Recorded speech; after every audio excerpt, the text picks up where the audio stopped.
ہمارے نبی صلی اللہ علیہ وسلم کا اپنے ساتھیوں کے ساتھ جو ایٹیٹیوڈ تھا وہ بہت پیارا تھا، بہت اچھا تھا، بہت اچھے اخلاق کے ساتھ آپ ان کے ساتھ رہتے تھے۔ حضرت ابو ہریرہ کہتے ہیں کہ زندگی میں کبھی ایسا نہیں ہوا کہ نبی کی مجھ پہ نظر پڑی ہو اور مجھے دیکھ کے مسکرائے نہ ہو، اتنا مزہ آتا ہے یہ حدیث پڑھ کے، زندگی میں کبھی نظر پڑی ہو اور مجھے دیکھ کے مسکرائے نہ ہو۔ حالانکہ مسکین تھے ابو ہریرہ۔ آج خوش مزاجی کو بھی لوگ نا بے دینی سمجھنے لگے، خوش مزاجی اہل اسلام ہے، لیکن خوش مزاجی کا مطلب مسکرانا، اچھے اخلاق سے ملنا۔ تو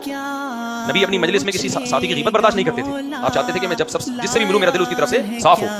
تو کیا کریں آج کل متشدد مولویوں کے پاس چلے جاؤ، بس ڈپریشن کا ڈبہ بن کے نکلتا ہے آدمی وہاں سے، ڈپریشن کا ڈبہ بن کے چیخ رہے ہوتے ہیں، ہاں وہ بھی کافر، فلاں بھی کافر، وہ گستاخ، وہ بدتمیزی، وہ جوتوں کا ہار پہنا دو، اگر میں نے اس کو گستاخ ثابت نہیں کیا، یہ نہیں کیا، وہ نہیں کیا، تو ان مولویوں کے پاس بیٹھ کے جو پروڈکٹ مارکیٹ میں آ رہی ہے وہ بھی کیا آ رہی ہے، وہ بھی اسی قسم کی پروڈکٹ آ رہی ہے۔